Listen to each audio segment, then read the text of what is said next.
कर्म कैसे करे का स्वाध्याय हम सभी कर रहे हैं। मुनि क्षमा सागर जी द्वारा विरचित।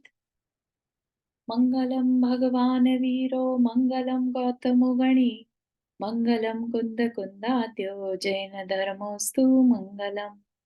नमो अरिहंताणम नमो सिद्धाणम नमो आयर्याणम नमो उवज्जायाणम नमो लोए सवसाहुणम। पंच परमेष्ठी भगवान की जय।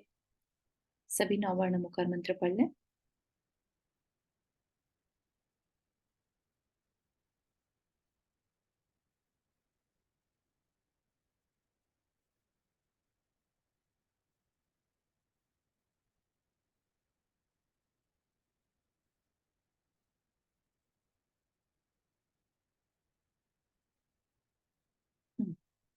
तो कर्म कैसे करें में हमारी जो चर्चा है वो आयु कर्म की चल रही है ना। हम सभी कोई ना कोई आयु बांधते हैं, है ना। कोई ना कोई गति में हमें जाना होता है, तो हम सभी आयु बांधते हैं और वो आयु डिपेंड करती है कि आज हमारे कर्म, आज हमारे भाव कैसे हैं।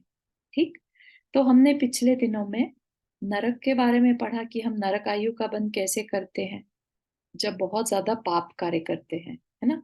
जब दूसरे के दुख को देखकर खुश होते हैं। फिर हमने तिर्यंच का देखा, तिर्यंच आयु कैसे बांध लेते हैं जब हम बहुत मायाचारी करते हैं या अपने ही दुख में बहुत दुखी होते हैं। ठीक। फिर हमने देखा मनुष्य कैसे बनते हैं। तो मनुष्य कैसे बनते हैं जो बहुत कम पाप और बहुत शांत स्वभाव का हो, शांति के साथ संतोष के साथ अपना जीवन जिए और वैसे परिणाम रखे, तो मनुष्य जीवन मिलता है, मनुष्य आयु। ठीक। फिर अब हमारी चर्चा शुरू हुई कि देव कैसे बनते हैं, है ना।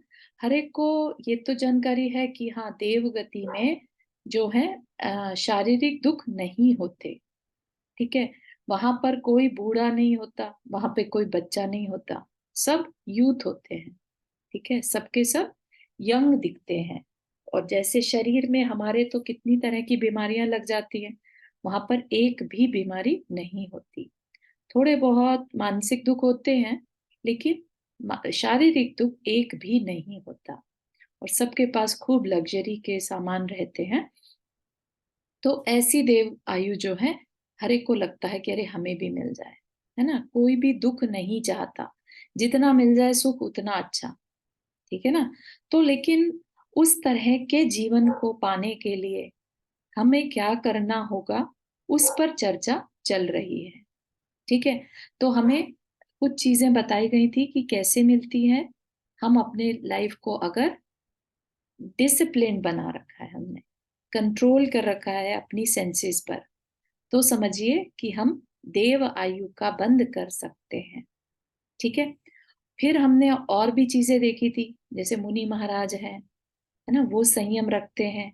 जो नहीं संयम रख पाते, राइट, ऐसे भी किसी किसी समय नहीं भी रहता संयम, तो लेकिन थोड़ा सा भी संयम अगर है, थोड़ा सा भी डिसिप्लिन है, तो देव आयु बंध सकती है, बंधती ही है एक्चुअली। थोड़े से भी संयम से देव आयु बंधती है। और कैसे बनती है, तो उसकी थोड़ी सी चर्चा आज करेंगे, है ना। क्या बता रहे हैं आप कि सम्यक्त्वम च, सम्यक्त्व जिसके पास है उसके भी देव आयु बंधती है। ठीक है। सम्यक्त्व का मतलब क्या, राइट फेथ। हमारा श्रद्धान अगर सही है, तो सोचिए कि वो श्रद्धान, सही श्रद्धान हमें देव आयु तक पहुंचा देता है, इतनी ऊंचाइयों तक पहुंचा देता है। ठीक है। हमें करना क्या है, हमें क्या बहुत किसी पोजीशन तक पहुंचना है क्या, या हमें बहुत सारा पोजेशन उसके लिए करना है क्या। नहीं, कुछ नहीं करना। जहां हम हैं अभी के अभी, अपने ज्ञान की दिशा बदलकर हम अपने अंदर सम्यक्त्व को उत्पन्न कर सकते हैं। क्योंकि सम्यक्त्व क्या है, हमारी आत्मा का गुण है। ठीक। हमने अपने कर्मों के कारण उस गुण को दबा रखा है। हम अपने रॉन्ग बिलीफ के साथ जी रहे हैं। ठीक। तो अगर हम आज ही डिसाइड कर लें कि नहीं, अब हमें रॉन्ग बिलीफ नहीं चाहिए, मैं शरीर नहीं, मैं आत्मा हूँ, है ना, अमूर्तिक हूँ, बहुत पावरफुल हूँ, ये सारी जानकारी अगर हमें हो जाए और हम ऐसी इसके बारे में बार बार चिंतन करने लग जाएं, है ना, तो इसमें कोई भी डाउट नहीं है कि सम्यक क्रिएट हो जाए, या ये कह लीजिए रॉन्ग बिलीफ जो है वो हट जाए, है ना। अगर रॉन्ग बिलीफ हट गया तो व्हाट इज दैट मीन, कि हमारी आत्मा का जो गुण है, सम्यक तो गुण, वो प्रकट हो जाएगा, और वो प्रकट हो गया तो नियम से देवायु का बंध करेगा। ठीक है ना। तो क्या कहा कि ये इतना इंपॉर्टेंट है सम्यक तो होना, या जिसे दूसरे शब्दों में दृष्टि की निर्मलता, दृष्टि मतलब पर्सपेक्टिव, है ना, राइट पर्सपेक्टिव कहिए, राइट फेथ कहिए, एक ही बात है। ठीक। तो दृष्टि की निर्मलता, अगर लेट से दृष्टि या पर्सपेक्टिव ठीक नहीं है, यानी कि आत्म अनात्म के ज्ञान से हम रहित हैं, ठीक है, और शरीर को ही सब कुछ मान रहे हैं, तो क्या कह सकते हैं हम, यानी कि दृष्टि अभी निर्मल नहीं हुई है, हमारा राइट पर्सपेक्टिव नहीं है। ठीक है ना।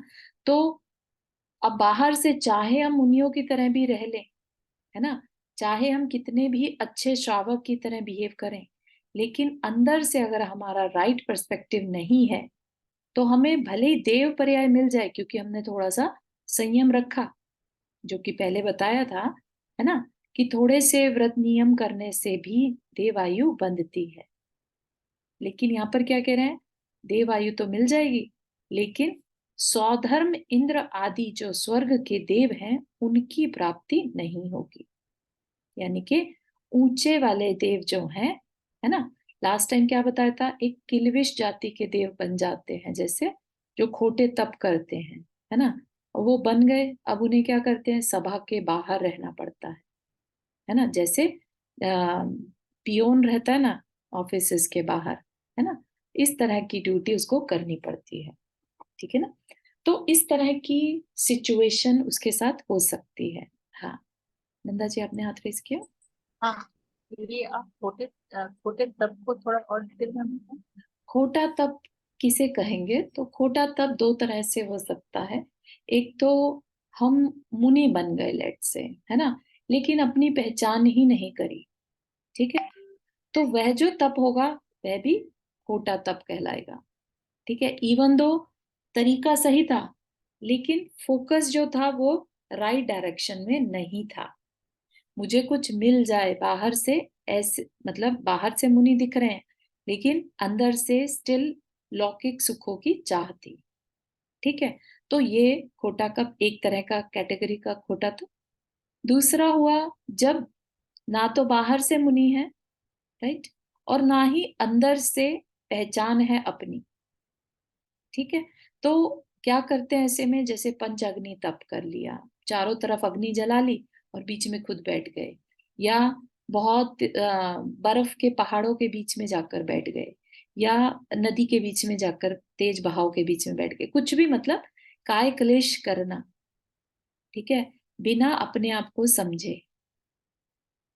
ठीक, तो वह जो तप है वह भी खोटे तप की कैटेगरी में आएगा, उसे क्या कहेंगे, बाल तपांसी। आगे इंफॉर्मेशन दी जा रही है उसके, उसकी क्या कह रहे हैं कि अ, ठीक है नंदा जी, अभी थोड़ा सा आगे बताएंगे उसके बारे में और। ठीक। ठीक है, तो ऐसा जो है, चाहे हम मुनि के समान आचरण कर ले, चाहे श्रावक का आचरण करें, लेकिन वो देव पर्याय तो प्राप्त करा देगा, लेकिन ऊंचे स्वर्गों तक नहीं पहुंचा पाएगा। ठीक है, तो ये सावधानी हमें रखने की जरूरत है। इसीलिए अगला सूत्र जोड़ दिया। पहला सूत्र क्या था, ये वाला पहला सूत्र था, सराग संयम, संयमा संयम, अकाम निर्जरा, बाल तपांसी देवस्य। तो ये देव गति के कारण बता दिए, देवायु के बंध के कारण।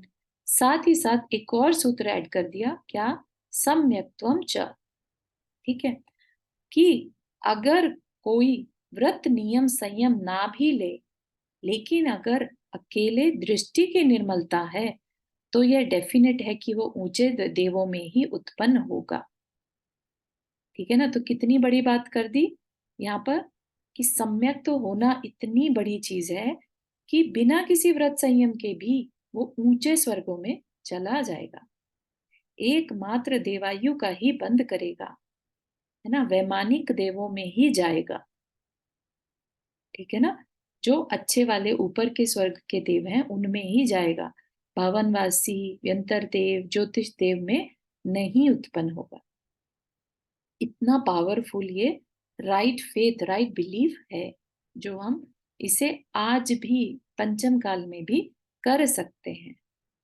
ठीक है। और अगर इसको बारे में कुछ ज्यादा जानना हो तो सम्यक दर्शन का जो टॉपिक है उसको, जो हमने दर्शन मोहनीय का टॉपिक जो पढ़ा था, है ना, उसको एक बार रिवाइज करिएगा। ठीक है। एकमात्र देवायु का ही बंद करेगा। और यदि दृष्टि की निर्मलता नहीं है ना, अगर लेट से सम्यक तो नहीं है, राइट फेथ नहीं है, तो देव तो बनेगा पर उतनी ऊंचाई नहीं छू पाएगा। ठीक है ना, देव बन जाएगा लेकिन वैमानिक देव में नहीं जाएगा। ठीक है। तो दृष्टि की निर्मलता की बात समझ में आ गई? कैन आई अज्यूम कि आ गई है? Feel free to ask question अगर क्लैरिटी नहीं है तो।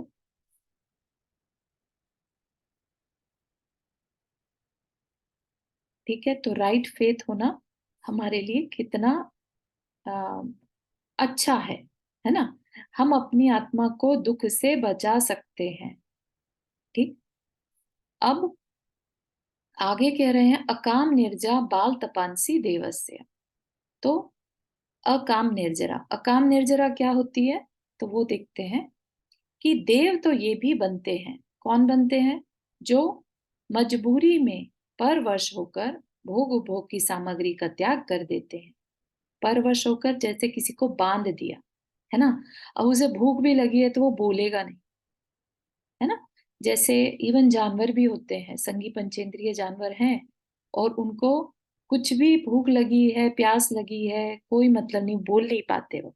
ठीक है ना। ऐसे ही जो मजदूर टाइप के लोग रहते हैं, या किसी को जेल हो गई है, यहाँ पर दिया है कारागार में, जेल में बंद कर दिया गया, वहां पर सारी सुख सुविधाएं छीन ली, जमीन पर सोना पड़ रहा है, ब्रह्मचर्य का पालन करना पड़ रहा है, सब मजबूरी में करना पड़ रहा है परवश होकर। ठीक है। उसमें जो कर्मों की निर्जरा होगी उससे भी देवायु का बंध होगा, वह ज्यादा महत्वपूर्ण नहीं है। तो यहाँ पर किस तरह की कर्म की निर्जरा है? अकाम निर्जरा। जो निर्जरा कर्म का फल उदय में आया और उस समय हमने ज्यादा रिएक्ट नहीं किया। ठीक है। तो कर्म तो अपना फल देकर चला गया, उसने तो तकलीफ दी, है ना, कि हमें जो चाहिए था वो नहीं मिला, लेकिन हमने क्या किया? हमने अपने परिणामों को शांत रखा, तो उस शांत परिणाम के कारण भी देवायु का बंध होगा। ठीक है ना। लेकिन अगेन वो कोई ज्यादा मैटर नहीं करता। क्यों नहीं करता? क्योंकि वैमानिक देव में नहीं जा पाएगा। ज्यादा से ज्यादा व्यंतर देव बन जाएगा या भवनवासी देव बन जाएगा, है ना। तो ये किस में आ गया? अकाम निर्जरा। ठीक है। जो भी हम बहुत शांत लोग किसी रीजन से शांत बने हैं, वो अगर हमारे देखने में आ रहे हैं। संगी पंचेंद्रिय क्या है? अंकित पूछ रहे हैं। तो संगी पंचेंद्रिय होते हैं पांच इंद्रियां, पंचेंद्रिय से पांच इंद्रिय, राइट। और संगी मतलब मन सहित। ठीक है। तो मन सहित जो भी पंचेंद्रिय है, क्योंकि मन जो है वो पंचेंद्रिय के ही होता है, तो हम जो है मनुष्य वो भी संगी पंचेंद्रिय हैं। और जितने भी ये जानवर दिखाई देते हैं ना, चार पैर वाले, है ना, हाथी, घोड़ा, गाय, शेर, ये सब क्या है? संगी पंचेंद्रिय तिर्यंज है। ठीक है। इनको कोई बात बताओ तो इन्हें याद हो जाती है, तो इसलिए इनको संगी पंचेंद्रिय कहते हैं। पांचों इंद्रियां हैं इनके पास, और संगी मतलब होता है बात बताने पर याद रह जाना। जैसे एक मक्खी मच्छर है, उसको ये याद नहीं रहेगा कि मैं इस घर में पहले भी आया था। ठीक है ना। लेकिन संगी पंचेंद्रिय होगा तो ये बात याद रहेगी। Make sense? ठीक है। तो कोई भी हमने काम किया, लेट से हमें ऐसी जगह रख दिया गया जहां हम चाहते तो थे नॉनवेज खाना, लेकिन खा नहीं पाए, है ना।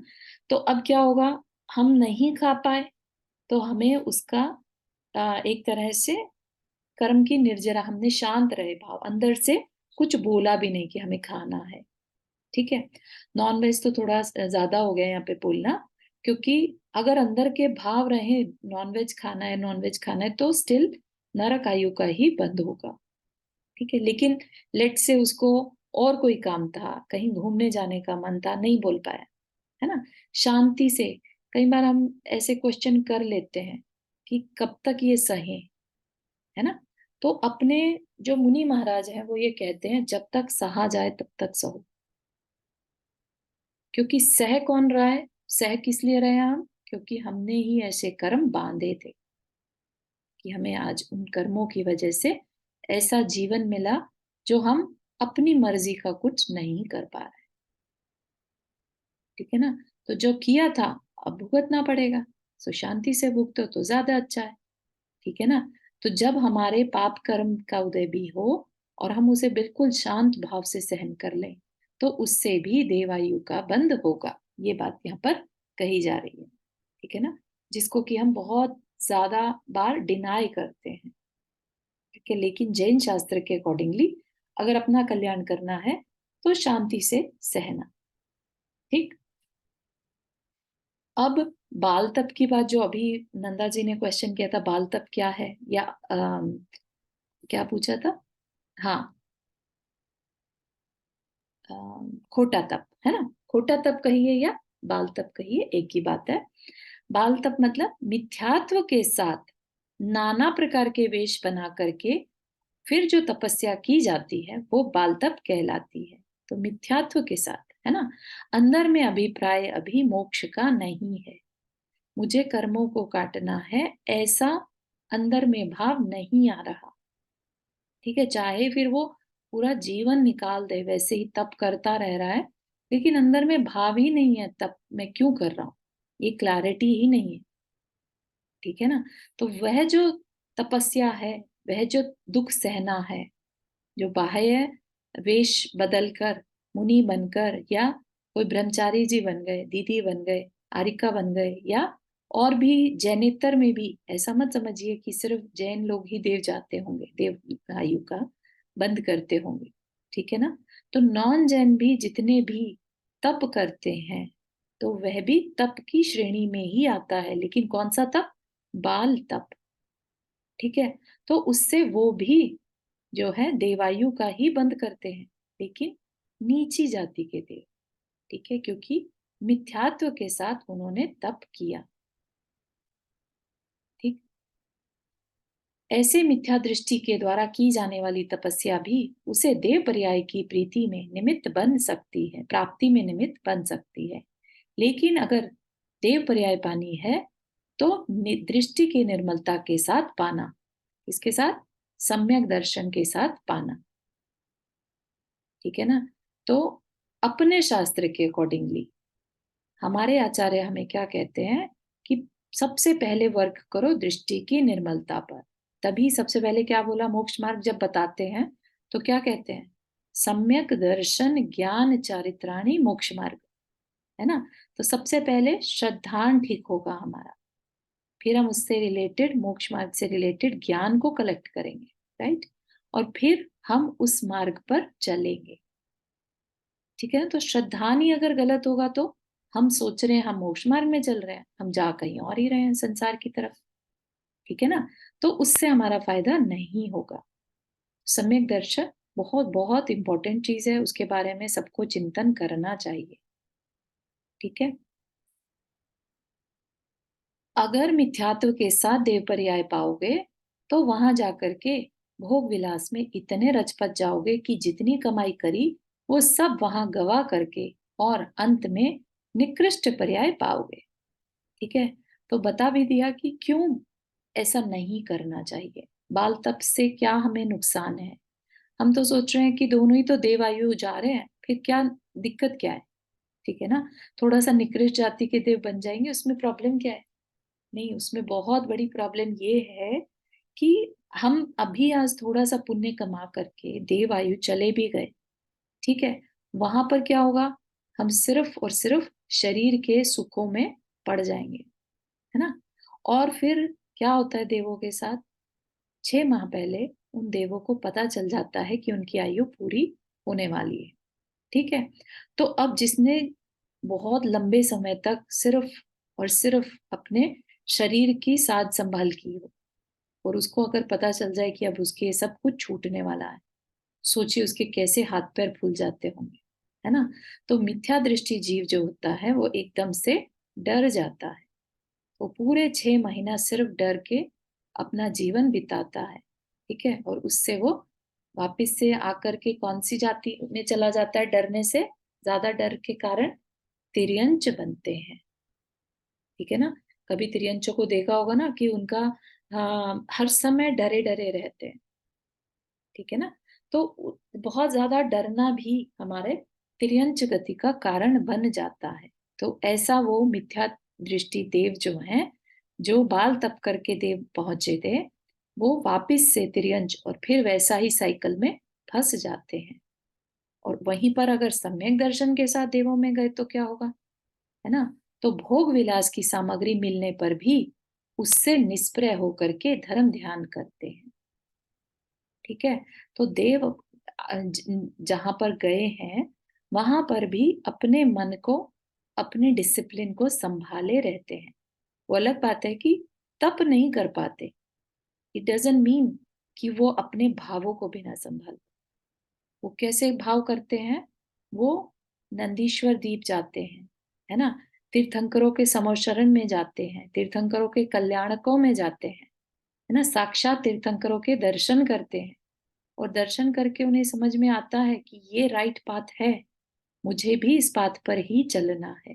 इस तरह के भावों को वो दृढ़ करते रहते हैं वहां पर। क्योंकि एक बात बताइए ना कि तीर्थंकर को देखकर अच्छे भाव किसको आएंगे, जिसने कि अपनी आत्मा के कल्याण के बारे में कभी सोचा होगा। लेट से हमारे सामने आज किसी तीर्थंकर का समोशरण लग जाता है। ठीक है। और लेट से आपने कभी उस वर्ड को सुना भी नहीं था, तीर्थंकर कुछ होते हैं। ठीक। आपको बस ये पता है कि कुछ एक बहुत बड़ा पंडाल लगा है, बहुत ही विभूतियां हैं उसमें, और नृत्यांगनाएं हैं, देवांगनाएं हैं, और बीच में कोई बैठकर ना उपदेश भी दे रहा है ना। तो हमारे को जिसने कभी आत्म कल्याण के बारे में नहीं सोचा, हमें लगेगा जाके देख के तो है क्या है ना। क्यूरोसिटी किस में रहेगी, देवांगनाएं कभी देखने को नहीं मिली, ना नीचे आई हुई हैं, लेट्स गो एंड सी देव कैसे होते हैं, चलते हैं देखते हैं, है ना। कल्प वृक्ष कैसे होते हैं, देख के आते हैं। समझ रहे हैं आप। तो जिन चीजों के बारे में अट्रैक्शन होगा उन्हीं तक दृष्टि रह जाएगी। सामने भगवान है, बैठे हैं, उन तक दृष्टि भी नहीं जाएगी। इतना बड़ा डिफरेंस आ जाता है। जबकि कल्याण किस में होगा, भगवान की दिव्य ध्वनि के उपदेश सुनकर अपने परिणामों को बदलने से आत्म कल्याण होगा। उनकी ऑरा में जाकर ही कितने लोगों को सम्यक दर्शन हो जाता है। लेकिन अगर कोई बेवकूफी में जाए ही ना उनके पास, ये सोच के कि कोई बैठा है और बोल रहा है, हमें क्या करना, है ना। तो सबकी अपनी अपनी सोच है। ठीक है। तो देव पर्याय में हम कैसे अपना कल्याण कर सकते हैं, उसके बारे में यहाँ पर थोड़ा सा बताया गया कि हम अगर सम्यक दर्शन पूर्वक देव गति में जाएंगे, सम्यक दर्शन के बाद जब देवायु बंधती है, उसका ये फायदा होता है। क्योंकि जैसे ही देवायु में जन्मे, वो अवधि ज्ञान से सोचता है कि मैं यहाँ कैसे आया। तब उसे पता चलता है कि उसने इतने अच्छे भाव किए थे, है ना। और इमीडिएटली उसके भाव जिनेंद्र देव के दर्शन के हो जाते हैं। ठीक है। और और इम्पोर्टेंट चीज कि वो मरण के समय कभी दुखी नहीं होता। उसे पता है, क्योंकि सम्यक दृष्टि, उसका विजन ठीक हो चुका है, तो उसको पता है कि ये शरीर तो छूटना ही है, इसमें क्या दुख मानना, है ना। और वो बस ये एक भावना ही भाता है कि अच्छा है देव आयु छूटे, है ना, और अब जाकर मैं मुनि बनूं फिर से, है ना, और मनुष्य बन के मैं अपनी मुक्ति की साधना करूं, क्योंकि देव पर्याय में नहीं कर पा रहा था, है ना। तब वह देव पर्याय उसके लिए लाभकारी हो जाती है। ठीक है, बात क्लियर हो रही है? ये क्लैरिटी हुई कि हमारे को देव आयु मिले तो हमें क्या करना है ना? अंदर से अभी से भाव बांध लेने हैं कि जस्ट इन केस हमें देवायु अगर मिलती है तो हमें भी वहां पर सम्यक्त्व की प्राप्ति के भाव रखने हैं, हमें भी वहां पर जिनेंद्र देव के दर्शन के भाव रखने हैं। ठीक है ना? वही हमारे लिए कार्यकारी है। सम्यक दर्शन के द्वारा तो देव पर्याय ही हमारे लिए आगे जीवन को ऊंचा उठाने में कारण बनती है। ठीक, तो एक मेटाफोर बता रहे हैं, क्या कह रहे हैं कि जो जीवन है ये हमारा जीवन एक बीज की तरह है। ठीक है, अगर हम ध्यान से देखें बीज एक अच्छा वृक्ष कैसे बनता है, अच्छी जमीन दे दी जाए उसको, है ना, समय पर पानी दिया जाए, खाद दी जाए, टेक केयर की जाए, है ना, अच्छे अच्छे वातावरण उसको प्रोवाइड किए जाए, बहुत तेज गर्मी भी ना हो, बहुत तेज ठंड भी ना हो, है ना, तो वो पेड़ एक बहुत विशालकाय पेड़ बन जाता है। और अगर वो फ्रूट वाला पेड़ हो तो बहुत अच्छे फल भी देता है। तो उस बीज को जैसी जमीन में बोया वैसा ही वो फल देगा। ठीक है ना? तो अब ये जो जीवन रूपी बीज है, हमने जैसे जमीन में बोया वैसा ही फल हमें मिलेगा। जमीन यहाँ पर क्या है? हमारे परिणाम, है ना? अगर हम तिर्यंच बनना चाहें, मनुष्य से मनुष्य बनना चाहें, देव बनना चाहें, नरक जाना चाहें, हम एक जब हम अपनी इस मनुष्य भव में हैं तो हम एक तरह से हमारे लिए चारों रास्ते खुले हुए हैं। ठीक है ना? जबकि नरक है, लेट से नरक से कोई वापस से नरक में नहीं जाता और ना ही देव में जा सकता, सिर्फ और सिर्फ मनुष्य या तिर्यंच में आ सकता है। तो एक लिमिटेड चॉइस है वहां पर। देव से भी ऐसा ही है, कोई देव से पुनः देव नहीं बनता और नरक में भी नहीं जाता। वहां से भी क्या होगा? मनुष्य या तिर्यंच ही हो सकता है। ठीक, तिर्यंच से भी चारों जगह जा सकते हैं। ठीक है, और मनुष्य से भी चारों तरफ। तिरंज में रिस्ट्रिक्शंस हैं, है ना, कि एक लिमिट है कि हाँ इतने बड़े 12वें स्वर्ग से ऊपर एक तिर्यंच जो है नहीं जा सकता। ठीक है, लेकिन मनुष्य चाहे तो अपने अच्छे तप से सिद्धि से सर्वार्थ सिद्धि जैसे विमान तक भी जा सकता है ना? तो मनुष्य जो चाहे पा सकता है। तो मनुष्य भव नाम का हमें जो बीज मिला है उसको हमें कैसे भावों के साथ रोपना है, बोना है, वो हमारे हाथ में है। ठीक है ना? हम्म, एक छोटी सी कहानी सुनाई महाराज जी ने यहाँ पर। क्या कह रहे हैं कि उन्हें, वो कह रहे हैं कि मुझे वो उदाहरण याद आ गया, सुना ही देता हूँ, फिर थोड़ी सी चर्चा करूं इन सूत्रों पर। एक पिता ने अपने बच्चों को कुछ बीज सौंप करके और तीर्थ यात्रा की तैयारी करी। ठीक है, 3 बच्चे थे और तीनों को थोड़े थोड़े बीज बांट दिए, इक्वल इक्वल बीज। कहा कि अभी ये रखो और जब मैं वापस आऊंगा ना तो तुमसे वापस ले लूंगा। ठीक है, अच्छा ये करने का कारण क्या था? क्योंकि उनको अपना एक उत्तराधिकारी यानी उन्हें विल लिखनी थी और वो समझ नहीं पा रहे थे कि कौन इसमें सबसे ज्यादा क्वालिफाइड है, जो मेरी कमाई हुई इस संपत्ति को संभाल कर रख पाए। ठीक है, तो उसने एक परीक्षा करने की सोची, तीनों को बीज दे दिए और चला गया। ठीक, तो वापिस आए तो पूछा, पहले वाले को बुलाकर पूछा। ठीक है, तो उसने क्या कहा कि आपके लौटने का इंतजार करता तो बीज खराब हो जाते, इसलिए मैंने वो बेच दिए। ठीक है, अगर आपको चाहिए तो मैं आपको वैसे ही बीज लाकर और खरीद कर दे देता हूँ, है ना? तो पिता ने कहा नहीं नहीं, मुझे तो वो ही बीज चाहिए थे जो मैंने तुम्हें दिए थे, है ना? तो उसने कहा अब तो गलती हो गई, है ना? अब दूसरे से पूछा, दूसरे ने कहा पिताजी मैंने वो तिजोरी में बंद करके रख दिए थे, है ना, क्योंकि पता नहीं था आप कब तक वापस आएंगे। तो उसने निकाले तिजोरी में से तो वहां पर तो वो सड़ चुके थे ऑलरेडी, खराब हो चुके थे, है ना? बीज था, उसकी टेक केयर नहीं हुई और वो खराब हो गए। ठीक है ना। तो दूसरे ने कुछ ज्यादा ही अच्छे से संभाल दिए। ठीक। तीसरे वाले से पूछा तो तीसरे वाला उन्हें घर के पीछे जो जमीन थी वहां ले गया। उसने कहा कि पिताजी, मैंने ये बीज यहाँ पर बो दिए थे और उससे जो है इतने सारे बीज, मतलब नए बीज बन गए कि बोरी की बोरियां भर गई। ठीक है ना। और आपके ये जो बीज हैं वो ज्यों के त्यों हैं, मतलब ज्यों के त्यों तो नहीं है लेकिन उन्हीं की संतान है। ठीक है। तो अब पिता किसको चूज करेगा योग्य मानकर, ये सबको मालूम है ना। जिसने पिता की संपत्ति को मल्टीपल फोल्ड्स बढ़ा दिया। ठीक है ना। तो पिता उस पर विश्वास करेगा, उसने पिता की बात को वैल्यू दी। ठीक है ना। उसने उसको कौड़ियों के दाम में नहीं बेच दिया या अपने आराम के लिए उसको सड़ने के लिए मजबूर नहीं किया। है ना। कि कुछ करने से अच्छा है तिजोरी में रख दो। ठीक है ना। तो क्या सचमुच हमने उससे अपनी भावनाओं की निर्मलता की जमीन में, दृष्टि की निर्मलता की जमीन में बो करके। ठीक है ना। तो हमें क्या करना है, जो जीवन हमें मिला हम भी अपने भावनाओं की निर्मलता से उसको जमीन प्रोवाइड करें। ठीक है ना। और दृष्टि की निर्मलता के साथ उस जमीन को सींचे। ठीक है ना।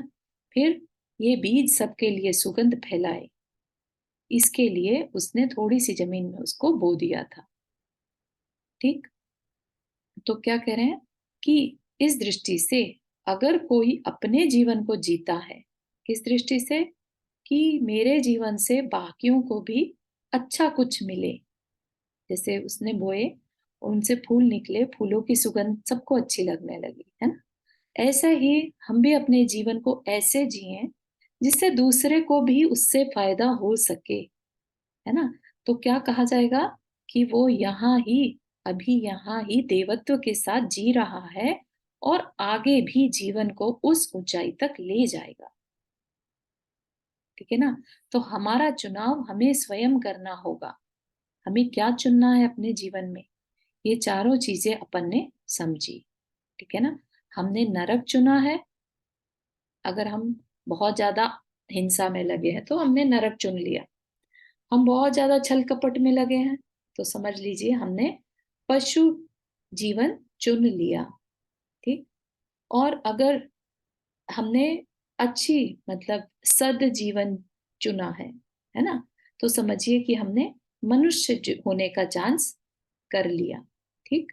और इससे भी थोड़े ऊपर उठकर अगर आत्म कल्याण अपना भी और मेरे द्वारा सब जीवों का आत्म कल्याण हो, अगर हमने ऐसा जीवन चूज किया, तब फिर हम देवताओं के जैसी ऊंचाई को हासिल कर सकते हैं।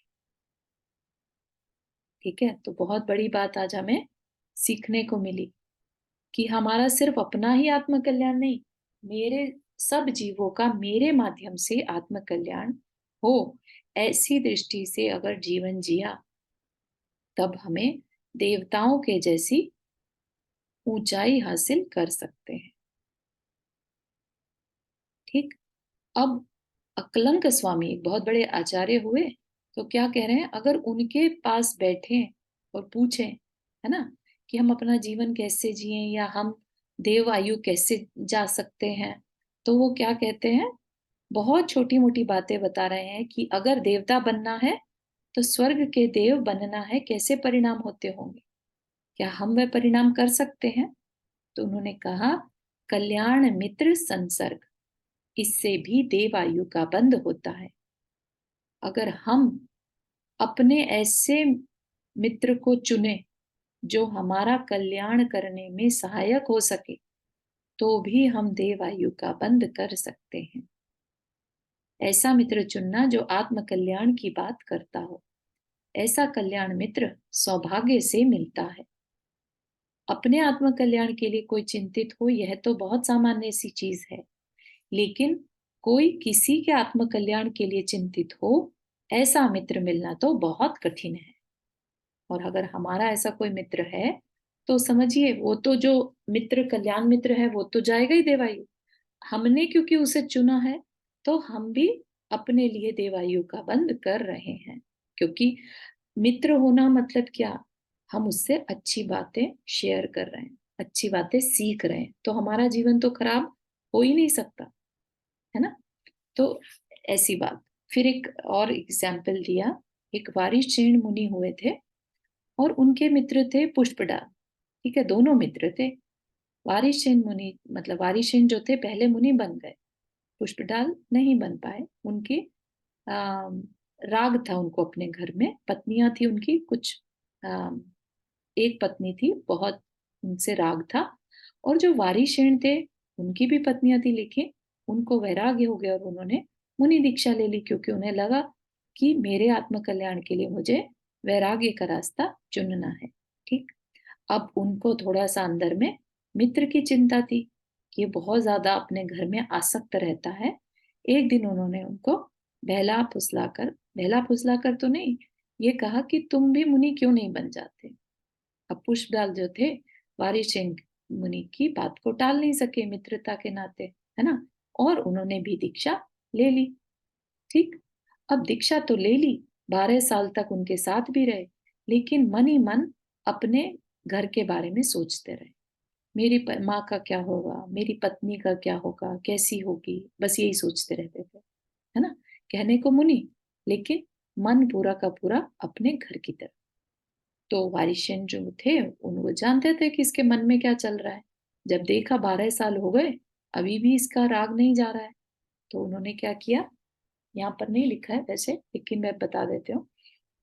उन्होंने क्या किया, उन्होंने अपना जो घर छोड़ा था, अपने घर में अपनी माता को, जो पहले की दीक्षा से पहले की माता थी, उनके पास मैसेज पहुंचाया। ठीक है, कि मैं आऊंगा और ऐसा ऐसा करना। ठीक। मैसेज देख के और वो पहुंचे पुष्पडाल के साथ। पहुंचे वहां पर तो पाटा लगाया। ठीक है।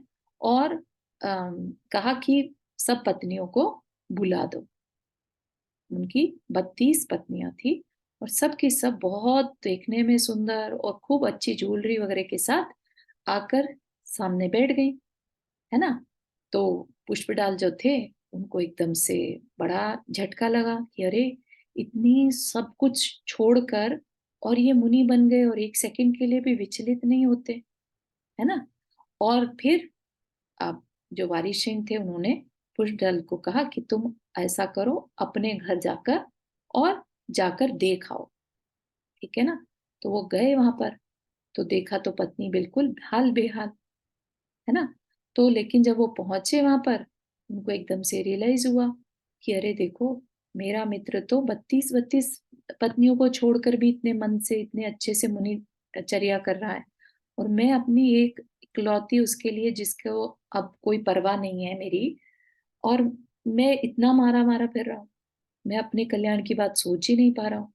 बस इतना था, और अब वो मन लगाकर जो है अपने वैराग्य, पूरे वैराग्य के साथ दीक्षा का की सार्थकता करने लगे। ठीक है। तो इस तरह के जो मित्र हैं, है ना, इसको क्या कहेंगे, कल्याण मित्र। ठीक है ना। और आज के टाइम के हिसाब से कैसे मित्र मिलते हैं हमें, कि आओ जरा पार्क में घूम कर आए, चलो थिएटर चलते हैं, मूवी देख कर आते हैं, है ना, चलो थोड़ा एंटरटेन करने चलते हैं, पार्टी करते हैं, है ना। लेकिन ऐसे मित्र मिलना बहुत कठिन है जो कह दे कि आओ आज बैठ करके तत्व चर्चा कर लेते हैं, थोड़ा सा धर्म ध्यान कर लेते हैं, थोड़ा पूजन कर लेते हैं, है ना, अपन दोनों एक साथ बैठ करके। ठीक है, लेट्स आज अपन कल्याण की कुछ दो चार बातें करते हैं। तो क्या कहा, ऐसे मित्र मिलना आज के समय में बहुत मुश्किल है। ऐसे मित्र ऐसे मित्र दूसरे के बनना, कोई ना मिले अपने लिए कोई बात नहीं। क्या कह रहे हैं, हमें मिले ना मिले कोई नहीं, लेकिन आप दूसरे के लिए कल्याण मित्र बनो। ठीक है ना, ये मत करो कि अरे हमें तो कोई नहीं मिला, हमें भी नहीं बनना किसी के। ठीक है ना, ऐसा नहीं। क्या कह रहे हैं, दूसरा मिले या ना मिले हमारा पुण्य, लेकिन हम ऐसे मित्र बने दूसरे के, जब भी बन पाए तो उससे हमारा ही कल्याण होगा। उसका हो तो हो जाएगा, है ना। हम अगर किसी के कल्याण में मित्र बनते हैं, कारण बनते हैं, तो हमारा कल्याण तो हो ही जाएगा, उससे भी देव आयु का बंध होता है। ठीक है ना? बात समझ में आ रही है? कल्याण मित्र की क्या क्वालिटी है? हम दूसरे के अच्छे में कारण बने, बुरे में नहीं, किसी को लड़ाने भिड़ाने में नहीं, है ना? उससे तो हम दूसरे का भी बुरा कर रहे हैं और अपना भी बुरा कर रहे हैं। हम किस में कारण बने? दूसरे को अच्छे कार्य करने के लिए प्रमोट करने में। ठीक है ना? फिर एक और तरीका बताया देवायु का, वो है आयतन सेवा। आयतन सेवा क्या है? सच्चे देवशास्त्र गुरु की सेवा करना। सच्चे देवशास्त्र की कह रहे हैं, किसी की भी नहीं। ऐसे नहीं कि जो गुरु दिखाई दे गए उसी की सेवा करने लगे, है ना? सच्चे देव हो, सच्चे गुरु हो और सच्चे ही शास्त्र हो। तो सच्चे का मतलब यहाँ पर क्या लेंगे? सच्चे वो जो हमें वीतरागता के मार्ग पर ले चले, क्योंकि वीतराग बने बिना मोक्ष पॉसिबल नहीं है ना? कोई अगर हमें राग में फंसाने की कोशिश करे तो ऐसा, इसका मतलब ये है ना तो वो देव सच्चा है, ना वो गुरु सच्चा है और ना ही वो शास्त्र सच्चा है। इसीलिए आप नोटिस करना कि जैन शास्त्र में कहीं पर भी लॉ ऑफ अट्रैक्शन की बात नहीं करी, लॉ ऑफ मैनिफेस्टेशन की बात नहीं करी, क्योंकि वो हमें फंसा सकता था, है ना? हमारा काम आज की डेट में चल रहा है, हमें क्या जरूरत है मोक्ष मार्ग को पढ़ने की, है ना? तो ये बात कहीं पर भी नहीं कही, हमेशा हायर लेवल की बात करी। क्यों? क्योंकि हमारे शास्त्र जो हैं वो सच्चे देव ने बताए हैं, सच्चे गुरु के थ्रू पता चल रहे हैं और सच्चे शास्त्र के थ्रू हमें पढ़ने में मिल रहे हैं। ठीक है? तो उससे हमारा आत्म कल्याण होगा ही होगा। और इतना ही नहीं, जो सच्चे देव शास्त्र गुरु के फॉलोअर हैं उनकी भी सेवा करना। फॉलोअर हैं उनकी सेवा करना का क्या मतलब? कि लेट से कोई आपके घर में व्रती है ना? या जिसका सच्चे देव शास्त्र गुरु में विश्वास है, उसका मजाक नहीं बनाना, उसकी हंसी नहीं उड़ाना। आपसे नहीं हो रहा ना सही, लेकिन जो कर रहा है उसकी सेवा करना। सेवा मतलब यहाँ पर क्या? हमेशा तो तुम हाथ पैर नहीं दबा सकते ना, राइट? या तुम उसके लिए खाना बना के दो, कैसे भी तरह से उसकी सपोर्ट करना। ठीक है ना? तो जैसे कोई मंदिर से लौटा, है ना? तो अगर हम उससे बुरा व्यवहार कर रहे हैं, उसको और ज्यादा ताने दे रहे हैं, है ना? कि आते साथ अगर उसको किसी बात पर गुस्सा आ जाए और उसको ये कहने लग जाए, अरे मंदिर से आए हो और फिर गुस्सा कर रहे हो, किस तरह का फायदा क्या हुआ तुम्हारे मंदिर जाने का? तो इस तरह का बिहेवियर नहीं करना चाहिए। वो मंदिर तो गया ना, मंदिर क्या है हमारे लिए? आयतन, क्योंकि वहां जिनेंद्र भगवान है। ठीक है ना? तो वह जिनेंद्र भगवान के दर्शन करके आया, भले ही अपने इमोशंस को नहीं कंट्रोल कर पाया, इसका मतलब उसको बजाय शांत करने के और ज्यादा उकसा देना, तो वो जो है वो सेवा नहीं कहलाती। ठीक है ना? तो यहाँ पर क्या कह रहे हैं, कितनी बड़ी बात कि हम सब एक दूसरे के आयतन हैं, क्योंकि हम सब क्या हैं? सच्चे देव शास्त्र गुरु के भक्त हैं। तो हम सब एक दूसरे के लिए कल्याण में निमित्त हैं। ठीक है ना? तो इसलिए हम सबके अंदर एक दूसरे के लिए साधर्मी का भाव, सेवा का भाव होना चाहिए। ये क्या है? ये आयतन की सेवा कहलाएगी। ठीक है? इससे भी हमारे अंदर देवत्व की प्राप्ति होती। Make sense? बहुत ज्यादा इंपॉर्टेंट टॉपिक था आज का, है ना? छोटी छोटी चीजें करके भी हम कैसे अपने जीवन को ऊंचा उठा सकते हैं, देवत्व तक का लेवल दे सकते हैं, ऐसी बात कही। और आगे और भी कारण बता रहे हैं, लेकिन हमारा समय हो गया तो उसको आगे कंटिन्यू करेंगे। धर्म श्रवण भी देवत्व की प्राप्ति का कारण बताया है। धर्म सुनना, तो आप मान के चलिए जो हम स्वाध्याय करते हैं उससे भी देवत्व की प्राप्ति हो सकती है। ठीक है ना? तो अपने को ये सब काम मन लगाकर करना है। है ना। और अगले 2 हफ्ते हम ये काम नहीं कर पाएंगे माना, लेकिन क्योंकि 10 लक्षण पर्व है, सब लोग अच्छे से मन से पूजा करिए।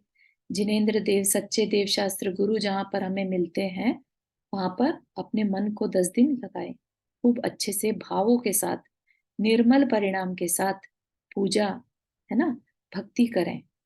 बहुत सातिशय पुण्य का बंद होगा, ठीक है ना। और फिर आगे ऐसे ही कल्याण मित्र जो हैं हमें लाइफ लॉन्ग मिलते रहेंगे, अगर हम परिणामों की विशुद्धि के साथ, भावों की विशुद्धि के साथ जिनेंद्र भगवान की पूजा भक्ति करते हैं, ठीक है।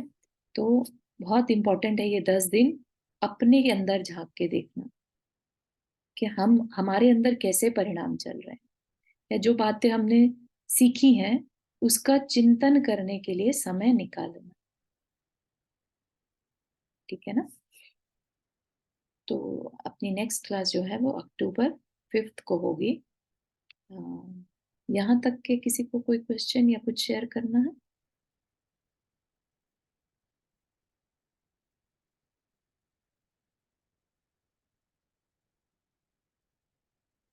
हम सब ने मन बना लिया अपना कि हम जीवन को बहुत अच्छे परिणामों के साथ जिएंगे। हम कितने थम्स अप किया, वेरी नाइस। हाँ निधि जी कुछ कहना चाह रहे हैं? आ, हाँ। सोचा तो है कि निर्मल परिणाम रहे, हमेशा अच्छे रहें। बहुत और सुंदर। उससे बड़ी बात कहना था आपको, थैंक यू कि यहाँ रहते हुए भी मतलब यूएस में रहते हुए भी आ, स्वाध्याय करने को हम लोगों को मिल रहा है। मतलब थैंक यू शब्द भी बहुत छोटा है। देखिए अभी यहाँ पर अपने को क्या बात कही, हम सब एक दूसरे के आयतन हैं, है ना। हम्म। तो आप लोगों के कारण मेरा हो रहा है स्वाध्याय, तो ऐसा नहीं है कि एक दूसरे पर हम एक तरह से उपकार कर रहे हैं, ठीक है ना। नहीं, उपकार की उससे नहीं। मतलब कभी कभी लगता है कि शायद इंडिया में रहते हुए भी बहुत से लोग ऐसे होंगे जो हम्म। आस-पास महाराज होंगे, माताजी बिल्कुल। होंगे, स तब भी उस चीज़ को मतलब जो लेना चाहिए हम्म। लाइफ़ को लेके जो समझना चाहिए, वो शायद नहीं कर पा रहे, नहीं समझ रहे हैं। हाँ। और हम लोग यहाँ रहते हुए आप मतलब आपके माध्यम से हम लोगों को ये सब जानने को मिल रहा है, सुनने को मिल रहा है, तो मतलब अच्छा लगता है। Very nice, very nice. आपके भाव ही बता रहे हैं कि आपको कितना अंदर से आह्लाद हो रहा है, हैप्पीनेस फील हो रही है, ओवरवेलमिंग फीलिंग आ रही है। तो ये भी जो ये फीलिंग है ना, ये भी हुँ, हमारे अंदर सातिशय पुण्य का बंद करती है, अच्छी बात के लिए एक्साइटमेंट होना कि अरे वाह हमें क्या मिल गया, समझ रहे हैं आप। तो इसी तरह के भावों को बनाए रखिए, और अंदर से ये भाव भी रखिए कि सबको ऐसे भाव हों, यू नो हुँ। जैसे आपको हो रहे हैं अभी, इसी तरह का सबके अंदर भाव जागृत हो के पता वेरी। नहीं, मतलब थैंक यू भी बोला, ऐसा लग रहा था बहुत छोटा है। अपन बहुत अच्छा काम कर रहे हैं ना, इसीलिए थैंक यू हुँ, छोटा शब्द है, वेरी ट्रू। तो yes, it's a great feeling कि हम इतने पंचम काल में भी इतना मन लगा कर चीजों को सुन पा रहे हैं, समझ पा रहे हैं, है ना। और हुँ, सालों से एक साथ जुड़े हुए हैं, कुछ सीखना है करके, है ना। हुँ। तो वेरी नाइस। और किसी को कुछ शेयर करना है, और should we end the class? हाँ, जय जी निचार दीदी। हाँ रिधि। मुझे भी ऐसा लगता है कि जैसे भाव अंदर से भी अच्छे हों, लेकिन फिर भी कुछ ना कुछ संबोधन कोई कर रहा है तो हम्म। भाव बना रहे, इसके लिए जरूरी है कि हमारे वैसा ही सर्कल रहे और वैसे ही लोग आसपास रहें। और जो कि हमसे ऊपर के लेवल के तो आप हो ही, तभी आप इतना बता पाती हो। उसमें तो कोई डाउट नहीं है कि आपकी बात समझ में भी इसीलिए आती है हमें। हाँ तो थैंक यू। ऐसा नहीं है किसी को कुछ ज्यादा आता है या कम आता है, आत्मा में ज्ञान तो सबके बराबर है ना। तो ठीक है, किसी का शोक्षम थोड़ा एक्स्ट्रा है, किसी का कम है, दैट्स ओके, है ना। लेकिन yes, thank you for sharing. और यस, हम सब एक दूसरे को संबोधन देते रहें, क्योंकि जब कषाय तीव्र होती है ना, तो ज्ञान जो है उसकी खिड़की बंद हो जाती है। ठीक है, कितना भी बड़ा पंडित क्यों ना हो, जब तीव्र पाप कर्म का उदय आता है ना, उसको भी अपनी कही हुई बात भी याद नहीं रहती। ठीक है, तो ऐसे बिल्कुल में फिर बाकी लोग उसके लिए संबोधन देने का काम करते हैं, और इसमें कोई ईगो नहीं, इसमें कोई हंसी नहीं कि देखो बड़े पंडित बनते थे, आज अब खुद ही देखो कितनी कैसी हालत है ना, वैसा भी नहीं। It happens with anyone. कषाय ऐसी चीज है, तीव्र उदय आ जाए तो विवेक काम करना बंद हो जाता है। ठीक है ना, तो ठीक, बिल्कुल तो यहीं पर ये है कि हमारे कल्याण में एक दूसरे का हम निमित्त बने। ठीक है, तो सभी क्या यहाँ पर देवगति बांधने वाले हैं। अभी जितने भी यहाँ पर बैठे हैं ना, मान के चलिए सब देवगति में जाने वाले हैं। ठीक है ना? लेकिन एक बात और चारू दीदी, मुझे ना कभी कभी बहुत देवगति से भी वही डर लगता है कि देवगति मिलने के बाद ठीक है हम उन्हीं वही लाइफ एंजॉय करेंगे, लेकिन फिर वापस, और हो सकता है उस देवगति में भी वही आप लोग बताते हो कि भाई उसमें भी तो हमें वैसी कषाय आ सकती है, हम्म। सिर्फ भोग ज्यादा है हाँ, ना, ऐसा है ना शारीरिक कि दुख नहीं है, मानसिक दुख हम्म हो सकते हैं। मानसिक है, तो मुझे लगता है कि मानसिक तो ज्यादा परेशान करते हैं दुख। सही है, बिल्कुल सही है। तो इसका क्या मतलब हुआ कि हमें देव मिले ना मिले, हमारे हम्म परिणाम अच्छे रहने चाहिए, फिर जो मिलता रहे। हाँ, ये भाव करना है मुझे, क्योंकि मुझे तो डर लगने लगा है कि देवगति में भी अगर कषाय हुई हाँ, या ऐसा हुआ, मान की इच्छा हुई और हम्म, वो नहीं मिल रहा, तो फिर तो वो परिणाम भी सही बिगाड़ नहीं रहा, सकते हैं वहां भी। हाँ, बिगाड़ बिल्कुल सही, सकते। बहुत सही, वेरी नाइस। तो गुड लर्निंग एवरीबॉडी, सभी के 10 लक्षण पर बहुत अच्छे से जाएं, इसी आशा के साथ। ठीक है, जिनवानी स्तुति करते हैं। जावानी के ज्ञान से सूझे लोकालोक, सो वाणी मस्तक धरो सदा देतु बुधोक। हे जिनवाणी भारती तो ही जपो दिन रैन, जो तेरा शरणा गए सो पावे सुख चैन। नौ कवन।